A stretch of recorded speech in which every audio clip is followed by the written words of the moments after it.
ಸನ್ಮಾನ ಆಯ್ತು.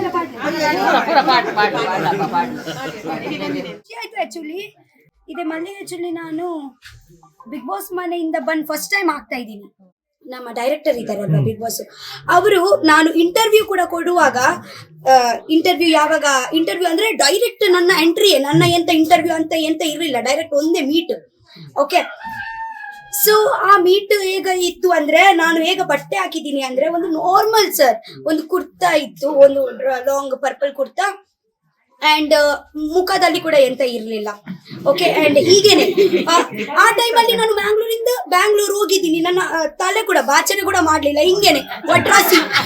ಓಕೆ, ಅವರು ನನ್ಗೆ ನೋಡ್ತಾ ಇದ್ದಾರೆ, ಅವರು ಜಸ್ಟ್ 10 ನಿಮಿಷ ನನ್ನ ಜೊತೆಗೆ ಮಾತಾಡಿದ್ರು. ಓಕೆ, ಅವರು ನನ್ಗೆ ಜಸ್ಟ್ ರಿಯಲ್ ಮೀ ಅಕ್ಸೆಪ್ಟ್ ಮಾಡಿದ್ರು, ಎಂತ ಕ್ವೆಶನ್ ಜಾಸ್ತಿ ಕೇಳಿಲ್ಲ ನನ್ನ ಜೊತೆಗೆ. ಓಕೆ, ನೀವು ಹೇಗೆ ಇದ್ದೀರಾ ಹಂಗೇನೆ ನನ್ಗೆ ಬೇಕು ಅಂತ ಅವರು ನನ್ಗೆ ಅಲ್ಲಿಯೇ ನಿಮ್ಗೆ ಫೋನ್ ಬರುತ್ತೆ ಅಂತ ಹೇಳಿದ್ರು. ಬಟ್ ನನ್ಗೆ ಖುಷಿ ಆಯ್ತು ಅಂದ್ರೆ, ಫಾರ್ ಎಕ್ಸಾಂಪಲ್ ಇವತ್ತೇ ಜಸ್ಟ್ ಅವರು ನನ್ನ ವ್ಲಾಗ್ಸ್ ಆಗ್ಲಿ ರೀಲ್ಸ್ ಆಗ್ಲಿ ಜಸ್ಟ್ ಒಂದೊಂದು ನಿಮಿಷ ಜಸ್ಟ್ ನೋಡಿದ್ರು. ವ್ಲಾಗ್ಸ್ ಅಲ್ಲಿ ಕೂಡ ಒಂದು 5-10 ನಿಮಿಷ ವ್ಲಾಗ್ಸ್ ಎಲ್ಲ ನೋಡ್ತಾರೆ. ಎಂತ ನನ್ನ ಬಗ್ಗೆ ಎಂತ ಗೊತ್ತಿಲ್ಲ, ನನ್ಗೆ ನಂಬಿ ಯಾವುದೋ ಒಂದು ಊರಲ್ಲಿ ನಾನು ಸೈಡ್ ಅಲ್ಲಿ ನಾನು ವ್ಲಾಗ್ಸ್ ಎಲ್ಲ ಮಾಡುವಾಗ ನನ್ಗೆ ನಂಬಿ ಅವರು ಅವರ ಮನೆಗೆ ಕರ್ಕೊಂಡ್ ಬಂದ್ರಲ್ವಾ. ಸೊ ಅದಕ್ಕೆ ಆ ವೇದಿಕೆಗೆ ನಾನು ಥ್ಯಾಂಕ್ ಯು ಸೋ ಮಚ್.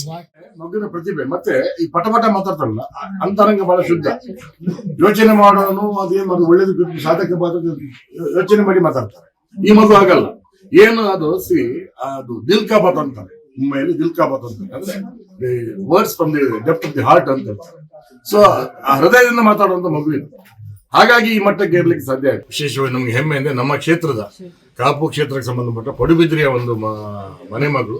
ಆ ನಿಟ್ಟಿನಲ್ಲಿ ನಮ್ದು ಕರ್ತವ್ಯ ಇದೆ. ನೀವೆಲ್ಲ ಅದಕ್ಕೆ ದಯವಿಟ್ಟು ವೋಟ್ ಮಾಡಬೇಕು ಅಂತ ಹೇಳಿ ಜನ ಬಹಳ ಪೂರಕವಾಗಿ ಸ್ಪಂದನೆಯನ್ನ ಮಾಡಿದ್ದಾರೆ.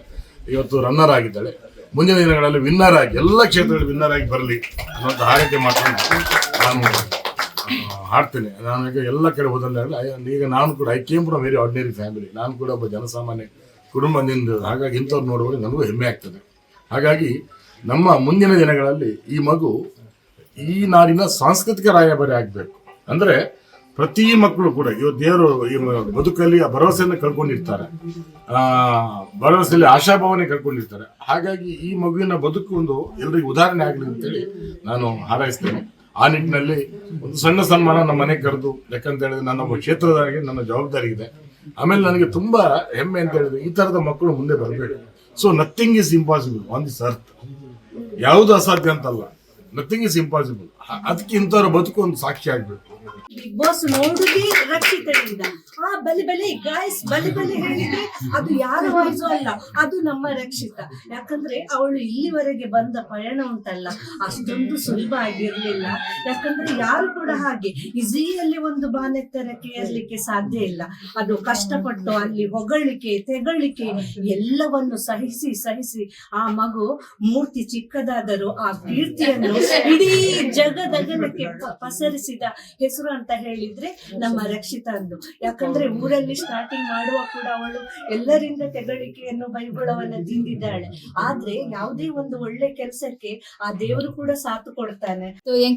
ಇಲ್ಲದಾಗ್ಲಿ ಮಸ್ತ್ ಖುಷಿ ಉಂಟು. ಬಂಡ ದುಂಗುಡಿಂಚಲ ಏಪಲ ಸಪೋರ್ಟ್ ತಿಕ್ಕದಿತ್ತು ಇತ್ತಲೆಗ್ ಈದ್ ಸಪೋರ್ಟ್ ಈದ್ ಪ್ರೀತಿ ತಿಕ್ಕೊಂಡು ತೋ ಅಲ್ಲಿ ಮಸ್ತ್ ಖುಷಿ ಇಟ್ಟು ಎಂಕುಲ್ಲ ಯಾನ್ಲ ಮಸ್ತ್ ಪ್ರೌಡ್ ಉಲ್ಲೆ ಅಲ್ಲ ಮೆಗ್ದಿ ಉಪ್ಪರೆ.